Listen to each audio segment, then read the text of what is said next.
better yet, black fish on a bed of rice with crawfish sauce and a side of rice.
right. Just give me 1 second. Pretty sure everyone can hear me. Let me make sure everyone can hear you.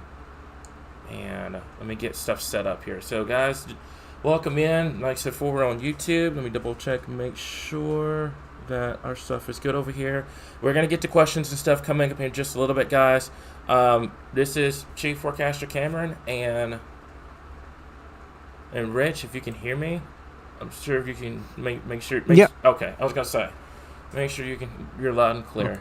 Make sure we're getting in contact with Derek as well. We're going to go over radar and everything like that coming up here in just a moment. So it looks like we're good. All right, so Rich, you want to talk about what we got going on right now? Yeah. We had a first round of storms come in.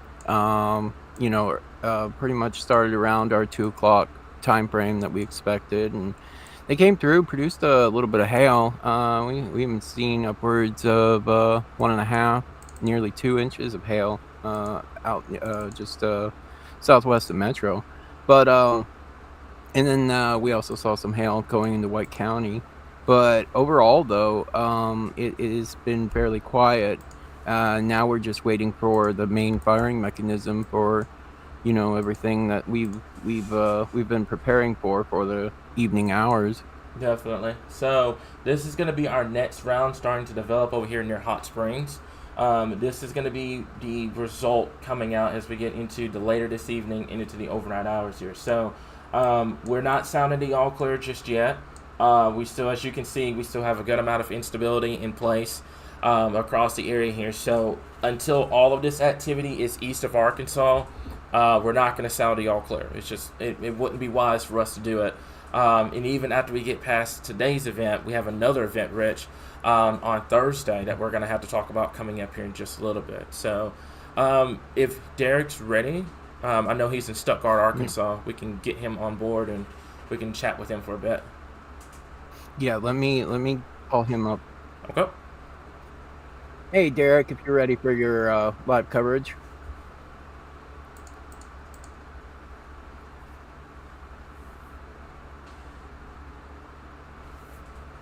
All right. Is he ready? Yeah, he should be ready. He's Okay. getting next to. Alrighty. Give me just 1 second. We've got the radar up over here. All right, Derek, you want to tell our good folks what you're seeing out there at this current time? Let me bring your audio down a little bit. Okay. Go ahead. Whenever he's ready, he's up and good.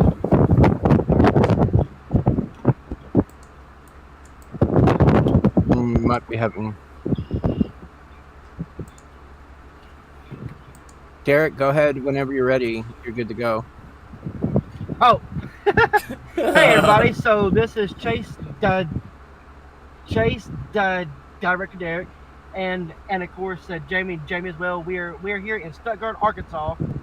So obviously we've seen a few shower storms around the state. Currently it's 73 with dew point is 71. Here with about southeast winds about 15 to 20 miles an hour. Overall, the atmosphere is still well primed for storms. The biggest thing is obviously, as we've been talking about, is the potential for a short wave coming in, and that's basically what we are waiting on. The storms to our north did go severe earlier in the afternoon, but they formed to a line and then hit a cap and pretty much dissipated with that. Now we wait on the southern mode with the short wave coming out of Texas. Definitely. Okay. So, like I said before, we've got Derek out in Stuttgart. We have our other chaser, Jesse. He's down. Is it Emmett, Derek? Rich? Is it Emmett, Arkansas, down there in southwest Arkansas, the Prescott area? The Prescott area. Oh, yeah. He's down over there, just east of Hope. Okay. Gotcha. So, we're going to go back over to radar real quickly, guys. Like I said before, we have a lot of people tuning in right now trying to figure out what's going on and, when we're going to expect these other rounds of storms coming in. We're going to be looking at them pretty much from right now all the way to about midnight, 1 o'clock tonight going into tomorrow morning. So, biggest threat's going to be damaging winds, large hail, and I cannot rule out that isolated tornado potential tonight. We're not expecting this to be a tornado outbreak or a severe weather outbreak or anything like that. But we are going to keep an eye on for these storms, especially the ones out here towards the Hot Springs area at this current time here. So, Rich, I got the graphics up. We're just going to be going over timing, if you can see that. Yep, I sure can. Okay, give me just 1 second to go over to the timing, and I'll let you explain this one. Just waiting for that to update for me. There we go. Yeah. Okay, so from now to 9 p.m., basically what we are waiting for are for these cells that are just around Hot Springs basically start firing up. We're waiting for the ignition, the match to strike the match, so to speak. And we're already seeing cell development. They're in their infancy right now. And so we're going to see a lot of that move in through your I-30 up to 167 type corridor, going basically east-northeast. And we're going to see a lot of development going into your next hour or two. Now, when we get to a point, it's going to be... So we could have some cell development more in a more northward, because we've got like a kind of a diagonal development going on.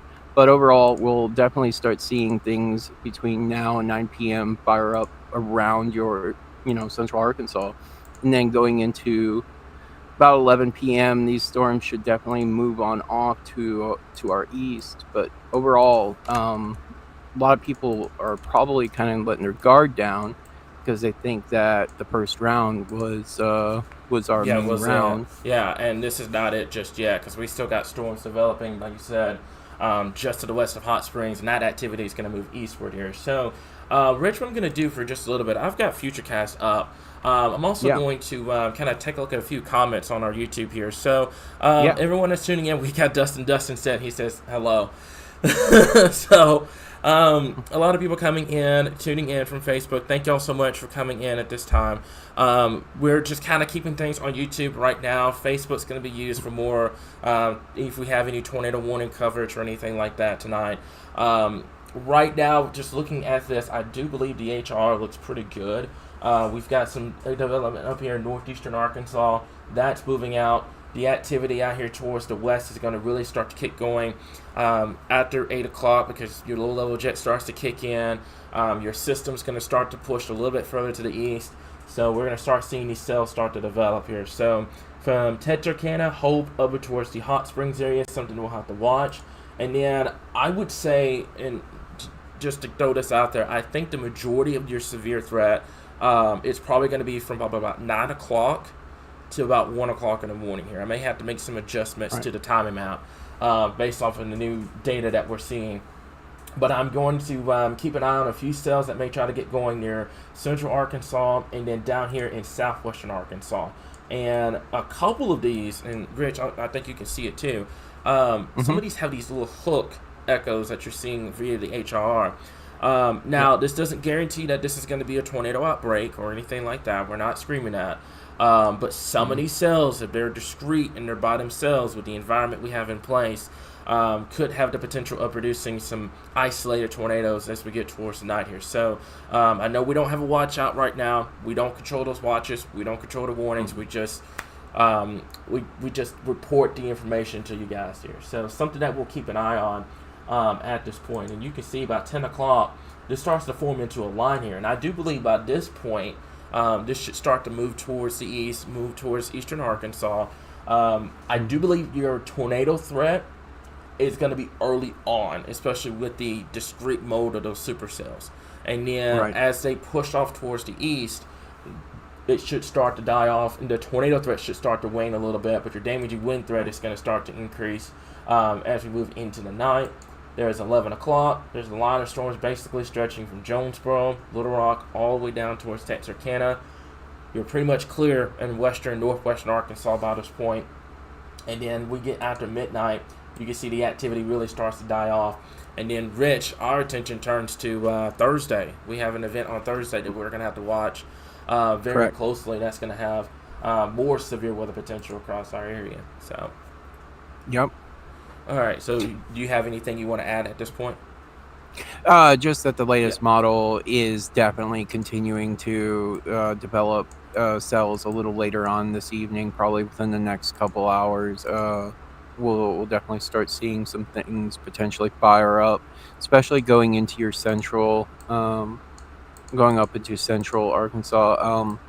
Now, I know that earlier today the SBC updated their tornado threat to bring it a little more south. Yeah. Um, And we can talk about that coming up. Give me just one yeah. second.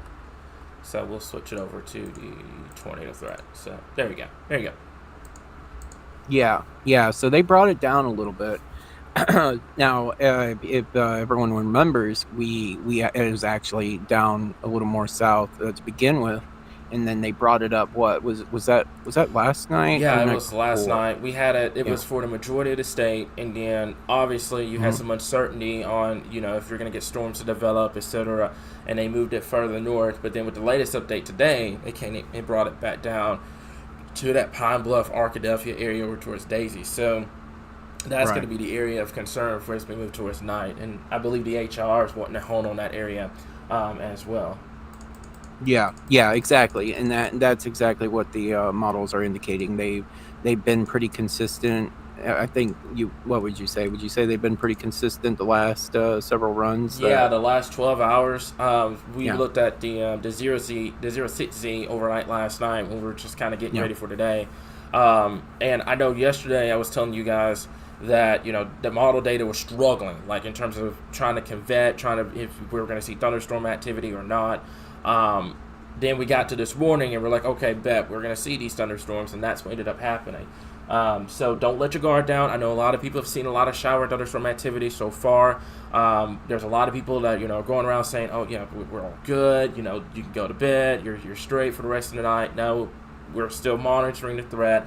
We're not done until we get the rest of this activity across the Mississippi River here, and that's not going to be until the overnight hours. So we're not done just yet. Those that are tuning in, trying to figure out, is this an all clear, or hearing an all clear from other sources, it's not an all clear just yet. We're still monitoring storms, and that is going to be moving into eastern Arkansas later this evening, and then it should clear out just a little bit after midnight tonight here. So just looking at a few comments here, guys. At this point, like I said before, just a partnership with Heartland Storm Chasing. They're out there in Stuttgart right now. Jesse's in Southwest Arkansas, keeping an eye on things. We're not done just yet. Okay, we're not done. We're going to monitor things as we move into tonight here. Okay, so Brian, I saw that up there. I did say that last night, that those areas up there in Iowa, they were going to see that tornado threat. It was just pretty much guaranteed because you were close to the low. Yeah. So that was just it, and there have been a lot of reports up there today. I haven't kept track what happened up there in Iowa. I don't know how many, if you can pull that up, Rich, I don't know how many tornado reports they've had so let me far. pull that up real quick while you're talking. Okay. But it was, it was going off nonstop earlier, and that was pretty rough, and there were definitely confirmed reports of tornadoes on the ground. Up there. Let me see something real quickly here while you're doing that. Oh, I do have that up. So let me. Oh, you do? Okay. Oh, I don't have. You have what you have up. I have the Q&A. I'm working on the total count here. Real quick. It's taking me a second. Give me just a bit. I had it up. Believe it's gonna be. Yeah, there it is. All right. So you guys can just give me just 1 second. I could probably pull up the questions. So we've had 15 tornado reports. Wow. 82 wind reports. 35 hail. Yeah. I do believe 12. It's like 10 or 12. Considered an outbreak. So they've had a tornado outbreak up there today. That is crazy. That is absolutely crazy. So, let me see here, Rich. We can probably tag team these questions that we're getting on YouTube, and if you guys are on Facebook, send them over to YouTube. Subscribe. This is what we do during severe weather. We kind of keep you guys informed on here, and then Facebook will use it for tornado warning coverage, and we're able to kind of monitor things and get things a little bit more under control over here than it's on Facebook. So, give me just 1 second here. I do believe it's going to be this. There we go. All right, so we could probably pull up Allison has a good question. Okay. So Emily just joining in. How's Celine County looking for the rest of the night? We've got some storms that are going to be moving in a little bit after 8 o'clock.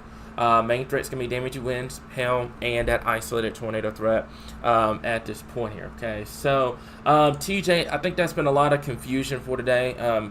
Rich, we can talk about that too. Those risk areas don't come from us. We don't control those risk areas. That's just information from the Storm Prediction Center. The timing maps is what we control. The timing maps is what all of us sit down, we think about it. We look at data, and we come up with an idea on what timing looks like. So some areas may not even be in the risk, but you're in a timing map because you still have the potential of seeing thunderstorms, if that makes sense.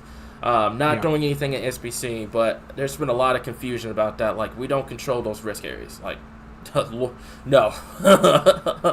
I think my hair would be gray if we did control those risk areas. All right. Yeah, certainly. So, not able to pull up her comment. Do you want to get that one? That one comment? Yeah. Yeah. Go ahead. Yeah. Allison asked, Northeast Arkansas going to see a line, or will it be like supercells? Well, actually, it'll be both. We've got supercell formation going up into Northeast Arkansas, and as we get into the overnight hours, it will form into a line. And latest model data definitely suggests that Northeast Arkansas will definitely see activity going well into midnight. But I'd say around after midnight, 1 o'clock, Northeast Arkansas should be relatively clear. Definitely. I'm getting the future cast back up so we can kind of break it down and look into it. Because a lot of people are probably going to come in and ask about, the hour-by-hour timing, which I'm pretty sure we've got that already ready. Well, see, there's a lot of confusion when it comes to like supercells, discrete supercell storms, and QLCSs or squall lines. Yeah. And everyone's looking for that line. But when you have that supercell formation, what happens is it basically counts on a lot of different things happening, and when they do happen, they form usually along your dry lines, and they end up bumbling into one another, eventually forming a line. But they're just hanging out, they're doing their own thing, and that's the greatest threat, because if you don't have storm systems feeding off of each other, you end up developing individualized threats. Yep. So give me just 1 second. I'm double checking something over here. I'm pretty sure I'm able to draw. Yep, I am able to draw here now. That's awesome. So these storms, like I said, tonight are going to form pretty much where this red line is. Basically from Harrison all the way down to Texarkana, and they're going to move eastward within time. Okay, so just kind of keep that in mind. From pretty much right now to 9 o'clock, and we're going to update this timing once we get off of the live stream. I think it'll probably go from like 9 pretty much now to about 11 o'clock in this little gray zone, and then over here in eastern Arkansas, it'll probably go from now to, I'd say, Rich, 1 o'clock in the morning, just to be on the safe side. And then we will end this threat. So it's going to be a little bit later than what we have, but pretty much the same story here. We're still expecting storms later on this evening here. Okay, so Allison has a great question here. Piggyback question: does that increase the risk for hail, high winds, and tornadoes? So I want to make this clear to everybody that's tuning in right now. We're not expecting this to be a severe weather outbreak. This is not going to be a tornado outbreak. A lot of people, when they hear severe weather, they immediately jump to that outbreak wording. You see it all the time on social media. We're not expecting this to be an outbreak. I want to make this perfectly clear. It takes one storm, obviously, but it's not going to be an outbreak. We're missing a lot to cause this to be an outbreak. Kind of, up there in Iowa, they had everything together. What was it, Rich? 15 tornado reports up there today? 15. So they've had their tornado outbreak up there today. We're not expecting an outbreak down here. Could we have a few warnings later this evening? Yes. Could some of these cells try? Most definitely. You have the environment, but we're not expecting this to be a tornado outbreak. So we promise you guys, a lot of people coming in, they're worried to death that this is going to be like March 31st. It's not. I promise you. We promise you it's not going to be that bad. But we are expecting a few more thunderstorms later on this evening. And then we should clear this off by 1 o'clock tonight for, like I said before, What's before the bigger threat coming in as we get towards that Thursday time frame here. Okay, so let me see here. Just going over everything at this point. Let me see here. So we still have enough fuel for these storms to last. Yes, definitely. As a matter of fact, I can do this. I'm gonna switch this back over to our future cast. Yeah. And what I'm gonna do is instead of the cloud cover, I'm going to use the instability. And you're able to see the instability and the cloud, not the cloud cover, and the storms at the exact same time. So give it a second to load up. It'll do it here just shortly. And there it is. So, wow, this one right in here, you can see by the time we get towards 9, 10 o'clock, you have those pretty much supercells developing down here. Good amount of instability still in place.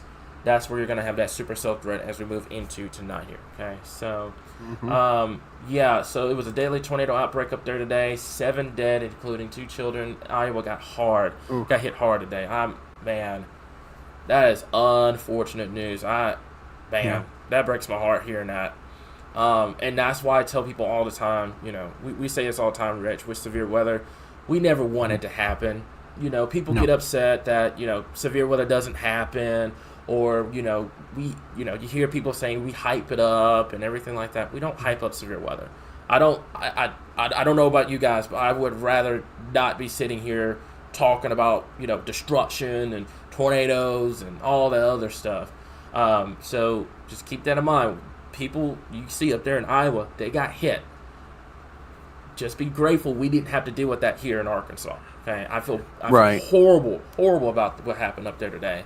But like I said before, that's what happens with severe weather. You either have to bust or you get hit, and that's what happens. So I'm always grateful when Arkansas, misses those big time severe weather events, because it's just, that's what happens with severe weather. It's a threat to property and life. So like I said before, I don't want anyone looking at this and thinking instant tornado. That's the number one thing that's concerning me too about today too. A lot of people are jumping to the tornado threat and ignoring the wind and hail. There's more to severe weather than just tornadoes. So make sure you keep that in mind. Some of these cells are not all going to be tornadic. You're going to have a wind threat. You're going to have a hail threat. We saw it earlier. Rich, you had one go through your area earlier on. We had some back over in southwestern Arkansas earlier on. So, wind and hail are still there as well. Not all of these storms are going to produce tornadoes tonight. We're not expecting this to be a tornado outbreak by any stretch of the matter.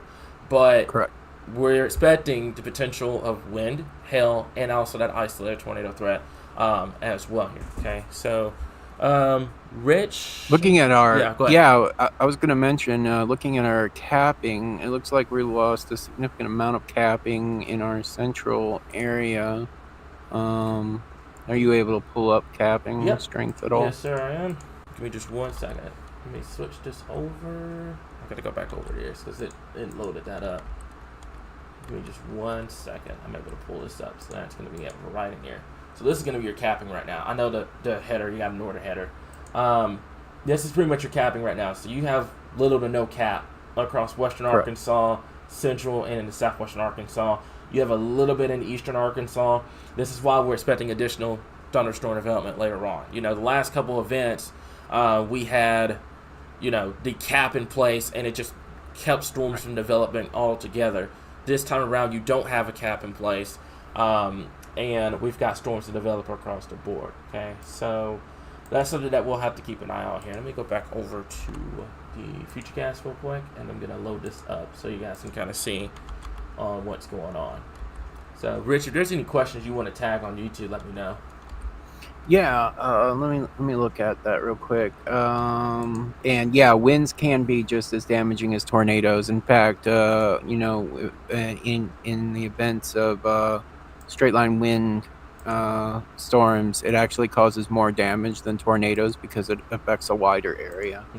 And you get those microbursts, and you can have some serious wind damage, and it's really important that people realize that a tornado is nothing in comparison to 80 mile per hour straight line winds affecting a 20 mile radius. That's very serious. And you can have trees fall on houses and other things, and so you really have to be very, very mindful of what type of severe threat you're dealing with, be it flood, wind, or tornado. Yeah, someone, someone from our partners over there at Heartland Storm Chase and asked me how I know about hail. Yeah, we're not gonna talk about the windshield he has right now, but Yeah. it's still crystal clear, so we're good. So Eric, tornadoes are dangerous, but the majority of people only focus on the tornado aspect of these storms, and that's what concerns us here at Arkansas Weather Watchers. We stress all the time, making Yeah. sure, of course, he goes in front of the camera. We stress all the time that there's more to severe weather than just tornadoes. Especially you get later into the year. You get into May, you get into June and July. Rich, you remember last year? You remember how Oh early yeah. summer was? We had those back-to-back wind threats. Yep. I've seen, and like I said before, I've seen more damage, most cases with wind damage than I have with tornadoes. Like it gets out of hand sometimes when you deal with a wind threat. Not taking anything away from the tornado threat, but I don't want people, jumping on the tornado threat, and as soon as it doesn't happen, they just ignore everything else. Wind damage could be just as bad. Dealing with large hail could be just as bad. It could get serious even without the tornado threat. So I just want to make that very, very clear. No one needs to ignore the severe threat just because it's not an automatic high risk for tornadoes. So, Right. let me see here. Yeah, I understand that. Yeah, I do too, Eric. I agree. A lot of people, are concerned because of what happened March 31st and everything, but you've got to understand, there's more than the severe weather than just tornadoes. Like, there is. I promise you. Wind damage. This is a good example. Lost a tree, broke a tree, knocked over a chicken coop. It happens. It happens all the time, especially with wind damage. So I'm going to break this down, and this is about 11 o'clock here. Rich, are you seeing anything different? Is the 23Z out yet? On the HR? Yeah. Let's see here. 23 is definitely out, and 23 is definitely 23 is definitely calling for the supercell development. Okay. Still going up into central, going up HR to 's central and east. I'd say Yeah. HR is doing pretty well right now, in terms of the Yeah. overall radar. Oh yeah, definitely. So he's got those cells over there. It's doing pretty good right now. And like I said before, about 8 o'clock, this is where you're going to have to start watching. So I'd say down here in southwest Arkansas, let's see if I can change the color. Right in here is where I would keep an eye on. Give me just a second. I botched that up. So I'd say right in here. Let me see if I can get this to work with me over here. There we go. Alright. Right in this area. This is where I would watch around 8 o'clock. That activity is going to move northeast within time. So that's Hot Springs, Arkadelphia, Little Rock, Pine Bluff, Stuttgart, the Clarendon area, Interstate 40, 530, 165, 130. No, not 130. Interstate 30. And then Interstate 40 over here as well. I would keep an eye on this later on. This is where the majority of the activity is going to take off. And then you can see, let's take this out to about 9 o'clock. And you can see that this development really starts to take off across the board by this point here. Okay, so here we are about 9 o'clock, and there's those cells down here really starting to get going near Hope, Arkadelphia, the Hot Springs area. This is what you're going to have to watch later on. That's where your biggest severe threat is going to be. So this is not an all clear by any stretch of the matter right now. I hate when people prematurely call for all clears because it lets people's guard down, and then you get later into the event and we have more activity and people are like, "You just called an all clear." I'm like, no. So I don't have a time map right now for the storms on Thursday. We're going to work on that once we get past today. Okay. Yeah. Rich, do you want to take this question? This is from Calhoun County. Let's see. Does this mean that Calhoun County needs to be on the lookout for? Well, that's a very valid question. And let me pull up something real quick here. Where is Calhoun County's gonna be down there in southern Arkansas, so that's gonna be. No, I know where it's at. Yeah. I was trying to pull up the models. If I remember, I was gonna say, if I remember right, I had a cell going through there later later this evening. It did. I mean, her did have a potential hail situation Mm-hmm. for that, but I think a lot of your tornadic threat is definitely going to be centered a little more north of Calhoun County, going up more towards your central to north Yeah, to northern I can factor. probably So yeah, no, yeah, I can draw that out. Give me just a second. It's gonna be. I'd say there were to be a tornado threat tonight. Probably gonna be in this zone, right in here. That's probably where your zone's gonna be. I'd keep an eye out down here in southwest Arkansas, the Texarkana Hope area. But yeah. what's gonna happen is these cells are gonna develop and they're gonna mature as they move northeast. So, Yeah. oh, I drew the wrong area. Hang on. Yeah, I was Yeah, gonna say, wait a minute. yeah. I drew the wrong area. Give me just 1 second. So this is gonna be the area right in here, right in there. There we go. It was a configuration issue. This is where There I we think go. your best shot's gonna be right in here. So Yeah. basically, central Arkansas, eastern Arkansas, northeastern Arkansas. Your initiation is gonna start down in here. Down here, northeast Texas, southwest Arkansas. This is where your initiation is going to start, and then they're going to vet northeast, get into a better environment, and that's where you're going to have that best tornado potential. Now, like I mentioned before, a lot of people are going to hear that. They're going to think immediately it's going to be an outbreak. No. Get the thought out of your head. I want to make that clear. This is not going to be a tornado outbreak. Let me make that perfectly clear. I don't want anyone coming at us tomorrow saying we were calling for a tornado outbreak. We're not. But the best environment for the potential of seeing a tornado or two is going to be in that zone that I just drew out. And I can probably... Is it going to let me go back? Yeah, it is. Sweet. That's going to be the area that I think has the best shot. Basically, where SBC has that tornado potential right now. Right. We have another update coming out about 8 o'clock from Storm We District do. Center. I want to see what they'll probably won't change anything. But I want to see... I'm curious to see if they end up doing something with it. So, Katie, I don't, like I said before, I'm not screaming this is going to be a tornado outbreak or anything like that. Obviously, have a plan ready to go. Make sure your shelter is fine. But I'm not screaming tornado outbreak. This is not going to be anything like that. This is just going to be the potential of that tornado is there. But there's a fine line between having the potential of a tornado and having a tornado outbreak like Iowa had today. So there's a fine line between the two here. Is it on the table? Yes. Is it going to be an outbreak? No. We're not expecting this to be a tornado outbreak by any stretch of the matter. Right. I'm keeping an eye on that Grady storm down here. I would say this is probably fixing to get ready to go severe 1 here in a little bit. And then that's going to move across the Mississippi River. So, let me see here. Someone's asking about the Maumelle area if you want to take care of that, Rich. Maumelle area. Well, I mean, so we do have models suggesting going all the way up straight into even White County. So basically, we're just waiting for these line of storms coming in through the Hot Springs, Arkadelphia area to kind of see how far east they're going to go. And it all depends. It all depends, honestly, how these go, because we're just waiting on these things to start firing up real good. Like they're already starting to eat into that energy. So, Yeah. I mean, yeah, you could catch the tail end of that. I mean, there's still that threat there. Definitely. So yeah, we do have more storms coming. We folks, I want to make this clear. We have not sounded the all clear yet. I don't know who sounded the all clear, but we have not sounded the all clear yet. We've got more storms developing west of Hot Springs and southwest of Hot Springs right now.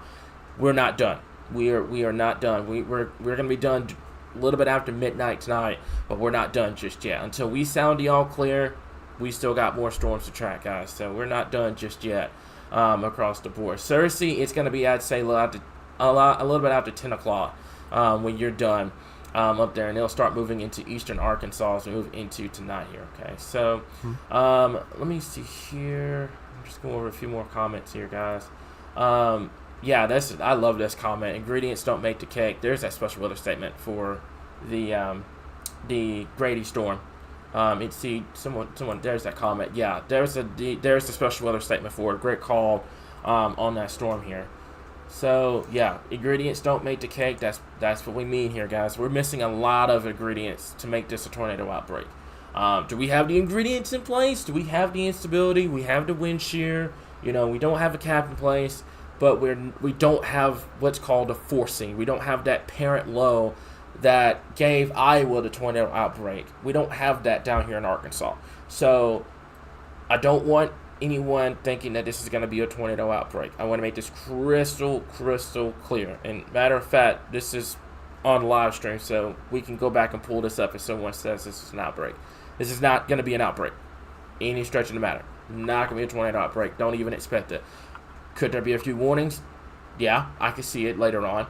But is it going to be a tornado outbreak? No. So don't worry about it. I promise you, as long as you have a plan in place, you're going to be good to go. This is why we talk about severe weather days in advance. It will save you so much on the storm anxiety in the time. So, yeah, Brian, Rich, I don't know if you see that comment. I'm interested to see what SPC does with the risk here in Arkansas. I think the slight risk from southwest Arkansas to northeast Arkansas is what the models are showing. Yeah, I agree with that. I don't think they need to go any higher than what we've got right now for the tornado potential.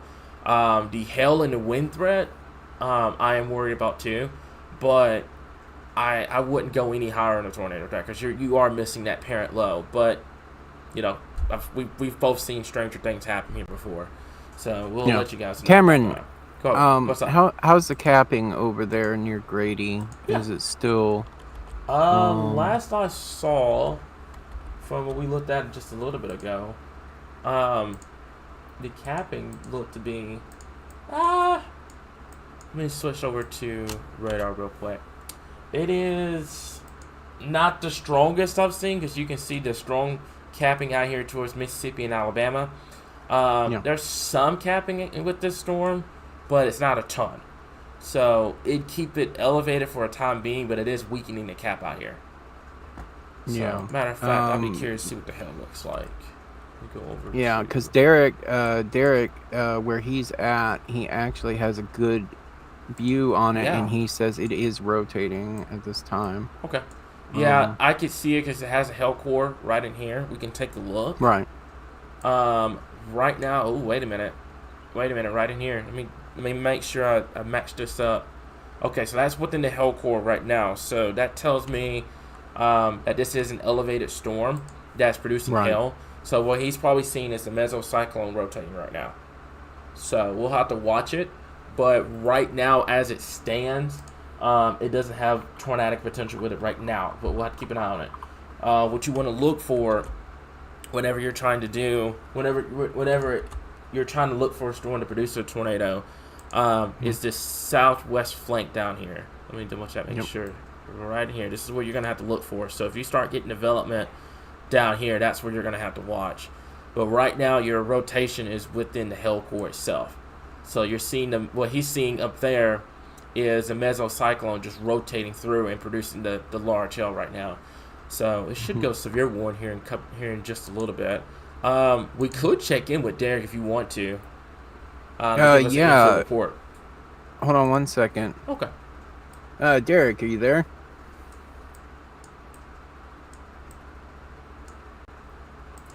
We'll wait. Okay, he's listening to the live stream. Derek, you want to give us your current conditions right now? You're live.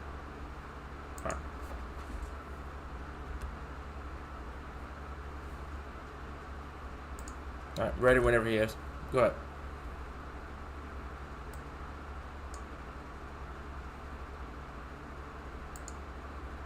Go ahead, Derek, whenever you're ready.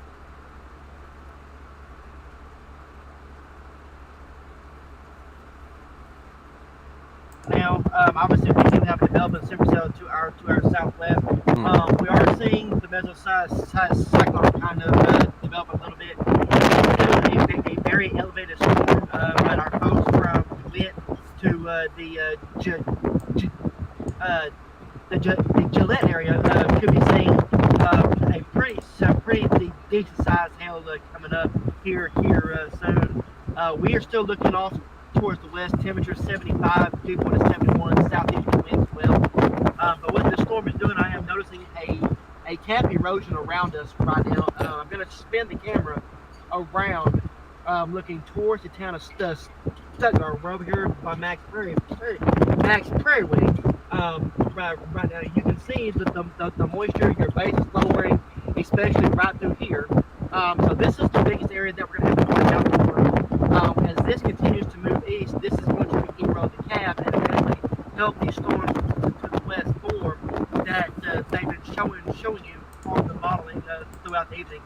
And I really think this is what data is picking up on is these couple cells eroding that cap, and then these storms to the west along our confluence band or drive line, etc., building and moving east into the evening hours. Again, isolated severe threat, but conditions are there for severe weather if storms do interact with the atmosphere in place. Sounds good. All right, tell them thank you so much, and we'll get back with them coming up in just a little bit. So we're gonna switch this back over to radar real quickly, guys. And like so, for those that are tuning in, kind of figuring out what's going on, let me zoom this back out to the state here. So this is what we got going on across the state. Derek is positioned in Stuttgart, Arkansas right now, so he's in Arkansas County, looking at this storm to his south and east at this point.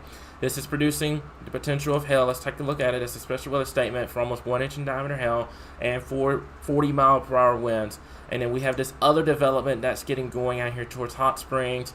This is something that we're going to have to monitor very, very closely later on this evening and into tonight. A lot of people are asking, is this going to be an outbreak? Is this going to be, how's tonight going to look and stuff like that.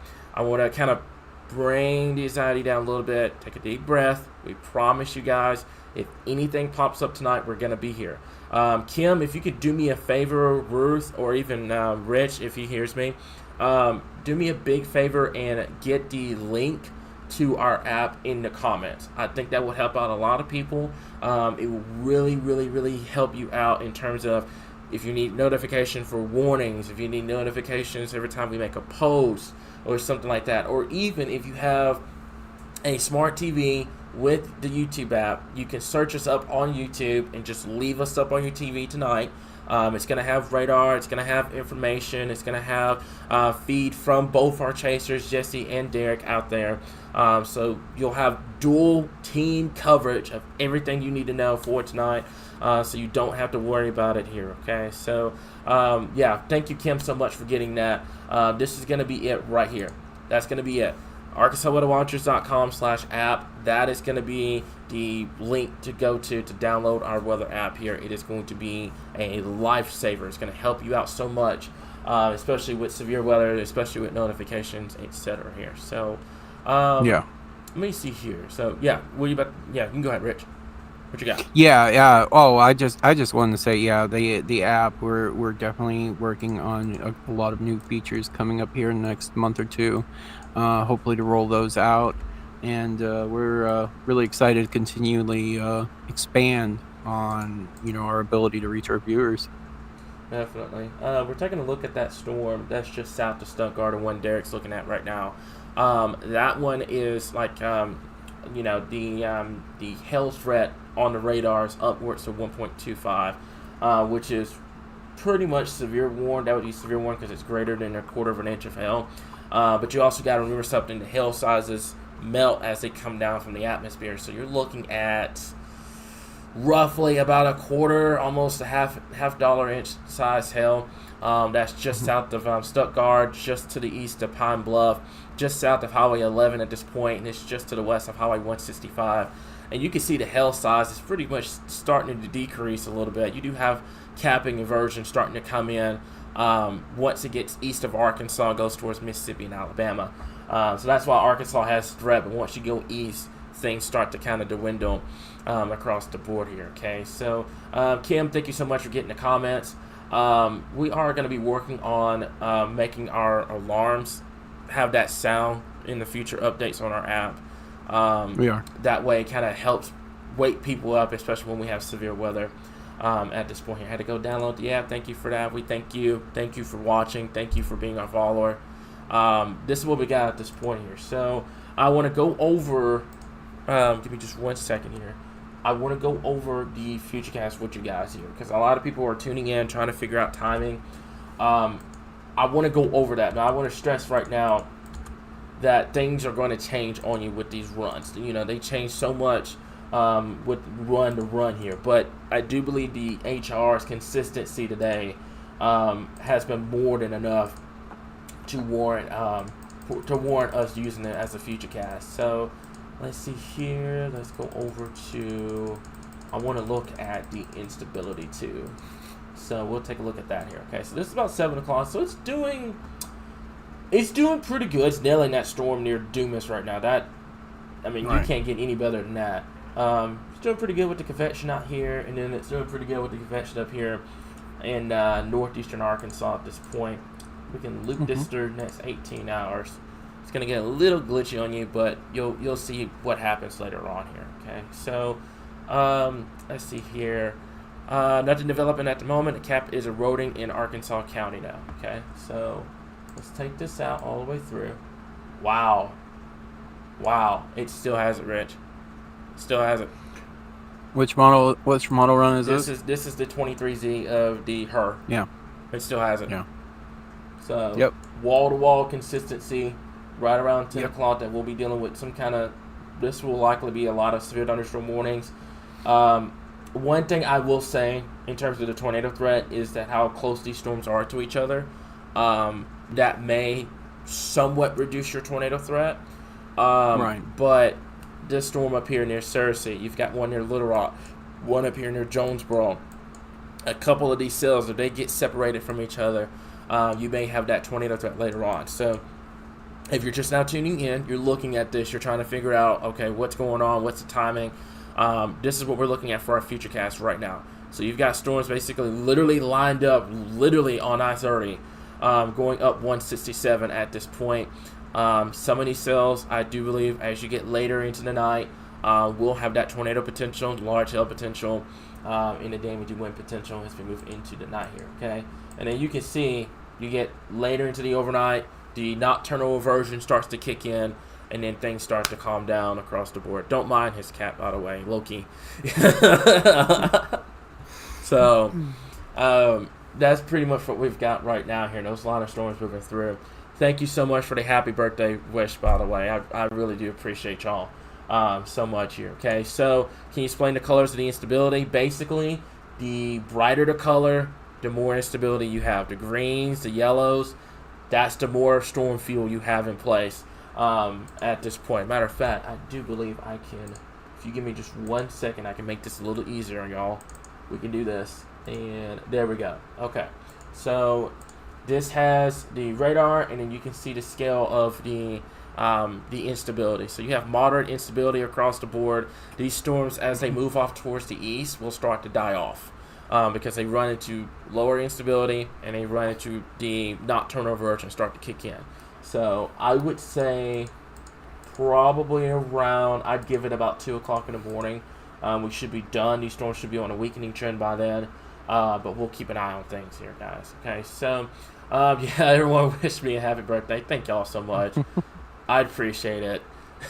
Every year, there's some sort of severe threat around my birthday. So don't kill the messenger. It's just how it is. Like, so yeah, what a way to spend it. Yeah, I know, dealing with severe weather.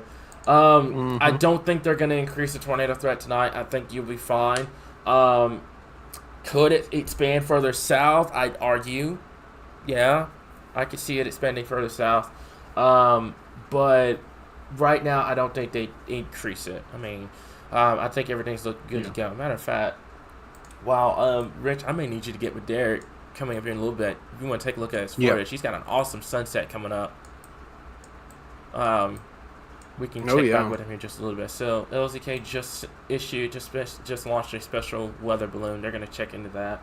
So what I'm gonna do is I'm gonna let this loop through, and we'll slow this down just a nudge. Okay, I do not like how you have more instability coming up tomorrow. Right.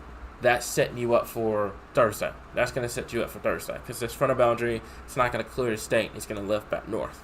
We're not even going to talk about Thursday right now. Not even going to do it. We're not even gonna do it right now. So let me see. You might want to remove your rotation. Yeah, I did. You got random rotation over in Argovia. That's Steve not Urkel true. moment, did I do that? Did I do that? Did I do that? Oh my goodness. Happy birthday. Thank you, Heidi, so much. Y'all are awesome here. Okay, so yeah, let's just focus on tonight. Yeah, that's what we're gonna do. We're not even gonna talk about Thursday. Thursday, you have a cold front moving through. You're gonna have what's going on is you're gonna have temperatures behind the front are gonna be cooler. I wouldn't say cold, but cooler. But something that we'll have to watch. I think Thursday. We talked about this, Rich, earlier. You would think it'd be more of a wind threat versus a tornado threat on Thursday. So, I'm gonna let you. Thank you so much for that, by the way, Cynthia. I'm gonna let you take the this comment. This is gonna be for the ones at 1 a.m. for Pine Bluff. So those at 1 a.m. for Pine Bluff. Pine Bluff is mostly gonna be they're gonna have lingering storm showers. I think a lot of that energy will end up dissipating, and you've got pretty low lapse rates by that time. Yeah. So I think honestly by about one I think most of it will be working its way out and pretty low on the spirit and by that time. Definitely. So what do you want for your birthday? I don't even know. I lost count when I was like 24. I was just like, oh well, I don't know. I'm content with what I have right now here. I've got a team. I'm helping keeping everybody safe. I'm good with what I've got right now. I'll take a pair of socks for my birthday. There you go. A pair of socks. One of those Supercell socks. Supercell socks. Yeah. There we go. Oh goodness. So the potential of a frost this weekend. I'm gonna say no. Yeah. I think you're just a little bit too late in the year for that because of your sun angle. What do you think? Now, higher elevation, though, I did see some potential, really close, but, higher elevation. But, it's always colder up there anyway. Mm-hmm. So, yeah, we'd have to see. That's a really good question, a recommendation for it. Rich, what do you think? I'd just cover, just to be on the safe side, the frost potential on Sunday. What is the location? What is the location? Let's see. The frost location would be. I was referring to the. I'm sorry, I was referring to the comment. In terms of the location where the garden would be. Ruthie's gonna bring me a raccoon. I'm okay with that. If you guys want to bring me a raccoon, that's awesome. Just make sure it's tamed. Yeah. Yeah, he loves raccoons. Definitely get him a raccoon. So, let me see here. Happy birthday from Eastern Arkansas. Let me see here. Let me kind of scoop this over. Yeah, so I would keep an eye on it later on. Let me see I don't know if I looked over your comment or not in terms of like the location of the guard, because I was trying to answer that question about it, especially for this weekend, because it's not going to be a widespread event, but if you're like in a higher elevation, I can see a frost potential. Lauren, thank you so much. I appreciate it. Y'all are awesome here. So, the Conway and Valonia area still has the risk for severe weather around 9 o'clock this evening. We can kind of loop this through. Let me loop this through real quickly here. And I'm going to kind of let this loop so you guys kind of see what's going on. If y'all need me to slow this down even more, I can, which that would probably be a really good idea. Let me see if I can slow this down just a little bit more. We'll go over. Looking through the guidance, it looks like from the last time that I looked at it, it looks like we've definitely lost our higher elevation frost potential. The only day that I would be concerned about is Monday morning or early, and that would be in northwest Arkansas, up there in the Ozarks. Yeah, that'd be like Bentonville up there in Washington and in Benton counties, like up there. That'd be so northwest Arkansas might get so that was the location up there, northwest Arkansas. Yeah, I can see it. Like Rich said, it'd be Sunday night and a Monday morning, and then they'll just rapidly warm up after that. Yeah, I'm and gonna then tell you, that'd be it. yeah. About late month. Rich, do you want to break that bad news, or you want me to do it? Well, yeah, I don't know yet. I don't know if you can pull up the graphics for it, but yeah, we're definitely looking like we're going to start becoming active. I mean, what we've been dealing with, honestly, is our El Nino to La Nina transition. Yeah. And that has basically caused a delay in our spring. And so if people are wondering why we're getting a whole bunch of busts and, false flags, well, transition years are a little rough. Yeah. Model guidance, as it was proven last year, model guidance was really rough in order to predict how La Nina to El Nino was going. And we're experiencing about the same thing with, El Nino to La Nina.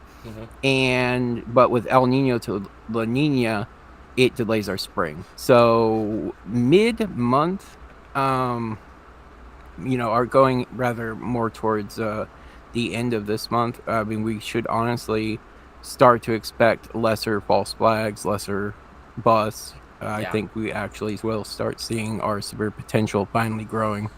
Yeah, and that's the deal with severe weather this time of the year. You're going to have some events that are just going to completely bust. I mean, you're not going to have every single ingredient come together in order to produce severe weather. And, that's a blessing in a disguise right there. There's a lot of people asking, about Harrison. There's one asking about Forest City. I can back this up. We've got a FutureCast loaded up for you guys. Forest City, I say probably a little bit closer to 10 and 11 o'clock. Harrison, right. I don't want to give you the all clear right now, but we'll see.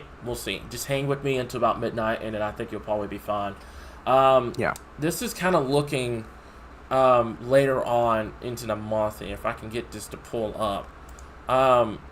This is looking later on into the month. Let me see. Give me just 1 second, guys. Let me get this up on our show.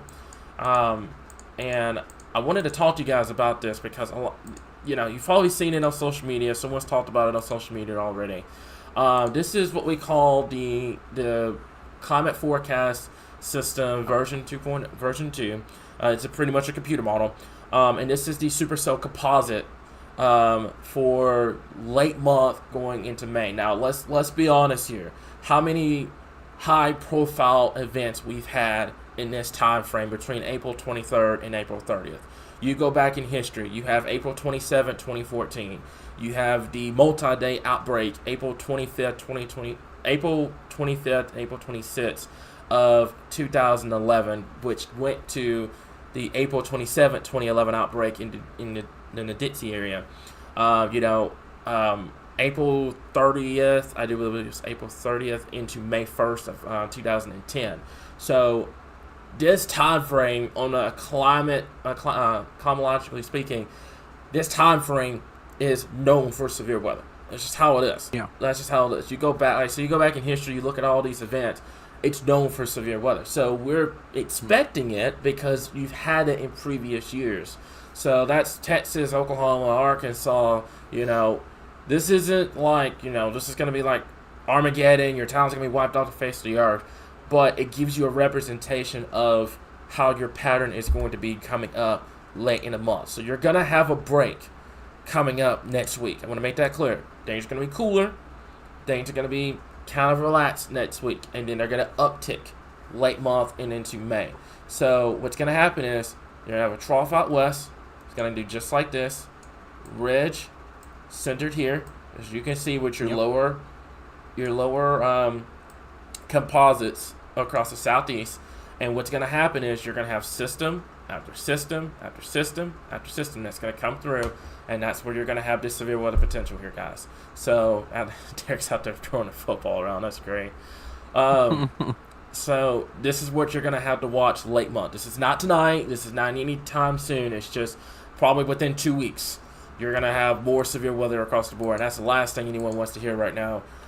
Is more severe weather coming, but that's just how it is. That's April here in Arkansas. You're going to deal with that regardless of the year here. And I do believe in May, from the early looks, May looks pretty active here in Arkansas as well before things start to kind of trend towards the west. So let me see here. Let me see here. Okay, so Dustin, you're funny. Yeah, that was that one event that like 137 tornadoes were documented. That was April 27th, 2011. Rich, I don't think you're ever going to repeat that again. I hope you don't repeat that again. That's a generational event in its own right. It's Right. like it's going to be super hard, it's almost impossible to repeat that again.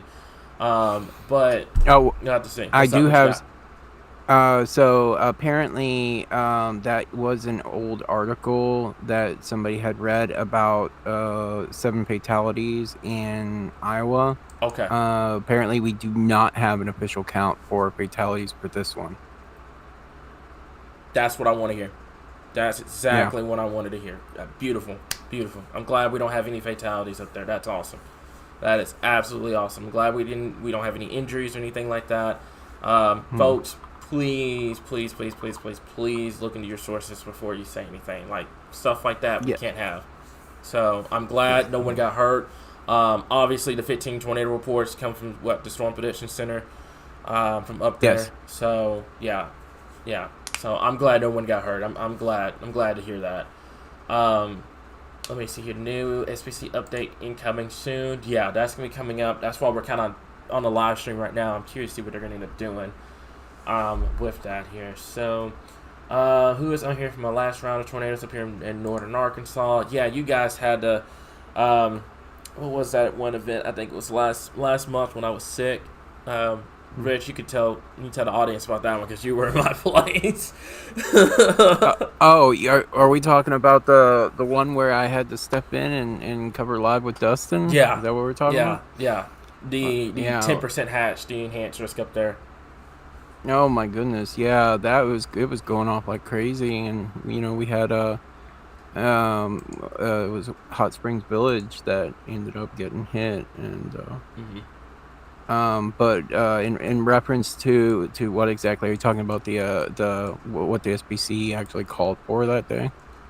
I think that was it. I'm not sure. He was just saying who in here is up from the last round of tornadoes they had up there in northern Arkansas. No, yeah, that was a very rough day. I didn't have my setup in less than 24 hours. Yeah, we were getting all our new stuff in here and everything, and yeah, that was a little bit rough, but we got it. We made it through it. We did. We were good. We did. We were good. So I've got people asking. I have one ask about the win area for tonight. Yeah, see, there you go. You did great. Oh, well, thank you. Yeah, that was rough. And I certainly wasn't counting on any tornado potential, and yeah, we were about the only ones really covering a lot of that like nonstop. So I'm glad we did good. Yeah. So for the wind area tonight, we're thinking probably around about after 11 o'clock is where these storms are going to start to move in. They're going to be on a weakening trend as they move into eastern Arkansas. Now, this is not going to be, this is not going to end the severe threat. You're still going to have some lingering storms, but just something that we'll have to continue to monitor here, guys. So the storms are going to be weakening as they move east across the board. Helena, your timing, depends on the storms make it. We'll have to see. By the time they make it over to far eastern Arkansas, they're going to run to a capping inversion, and they're going to start weakening. So I'd say a little bit after midnight will probably be your timing out there. Once this live stream's over and we go back to the continuous coverage, we're going to update the timing map so you guys have an update on what's going on here. So just a recommendation I said for if you guys are on Facebook, just send the people over to YouTube. We're just going over stuff right now. Rich, if you've heard anything from SBC, let me know, and feel free to cut me off. Yeah, nothing yet, but Zero Z Her has developed, and I'm not feeling it. Did it just go poof? Yeah, pretty much. I think it's gonna be a bad run. Because I'm not surprised. I knew at some point it was gonna have one of its moments. I can take a look at it real quick. Yeah, definitely take a look at it. Wow. It just went poof. That was it. It still develops the storms, though.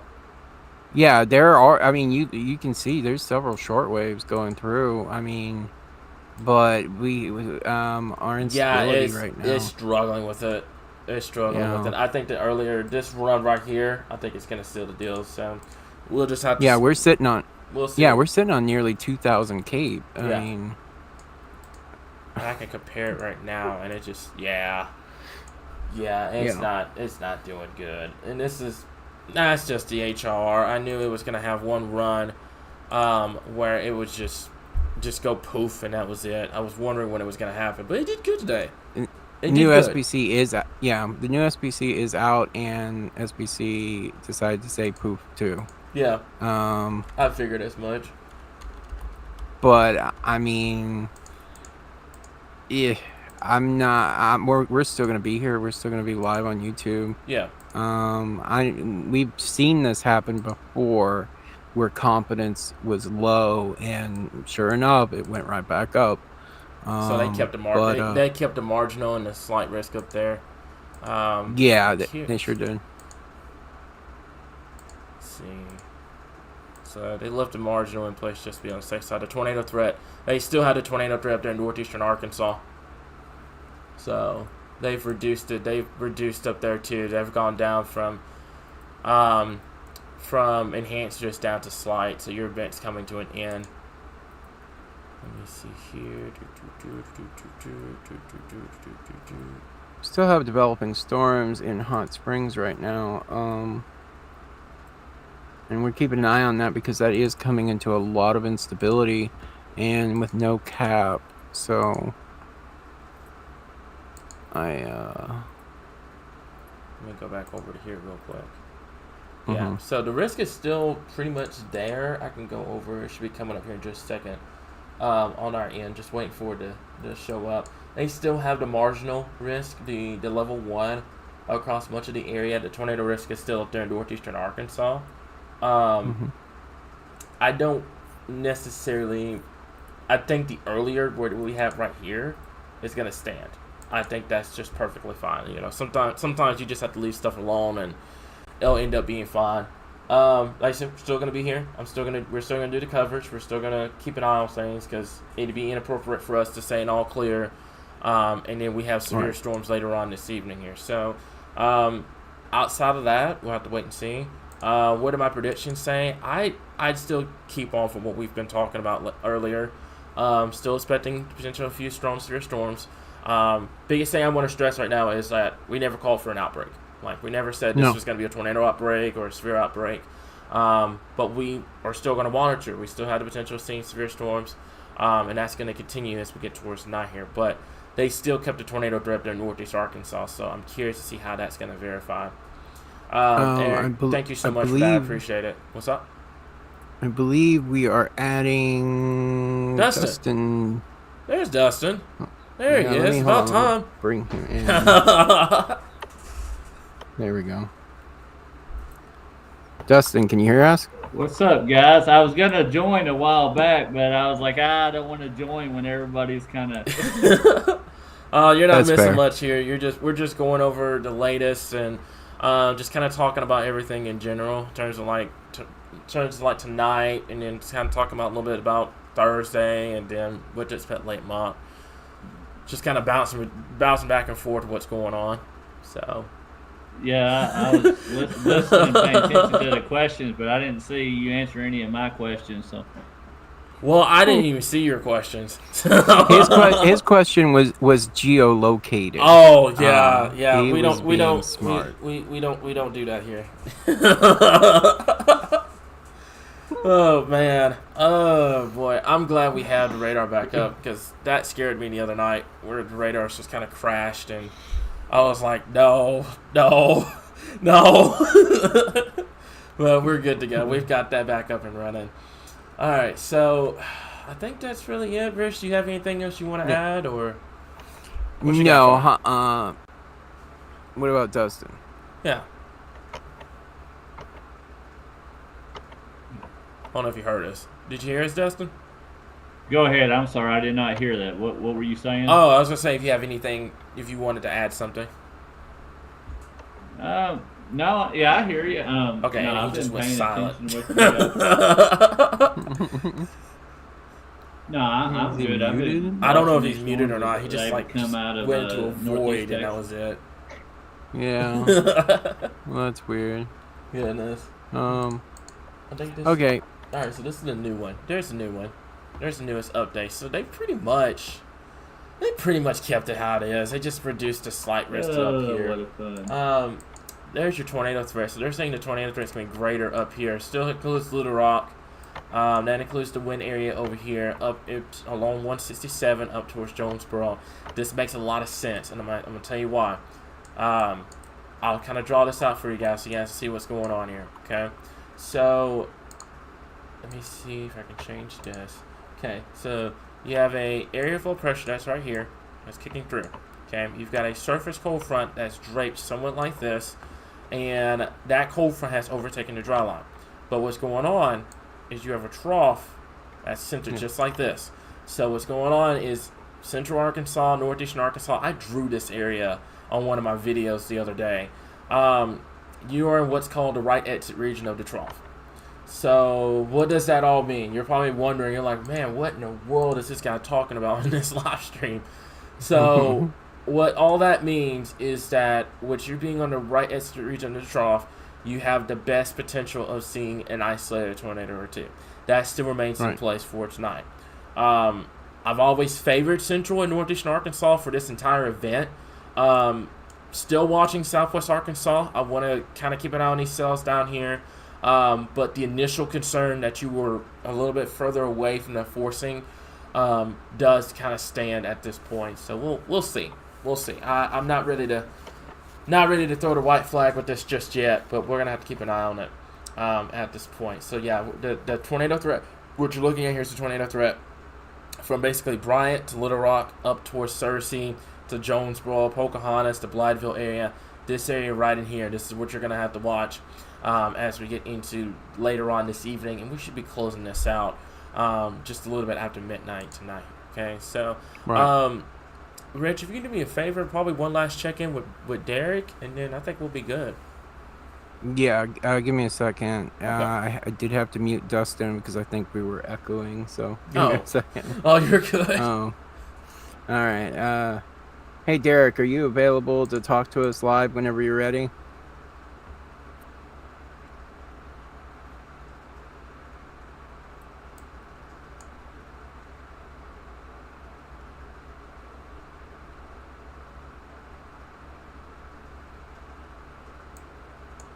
Go ahead. You're good. Okay, You can do it now. Okay, hang on.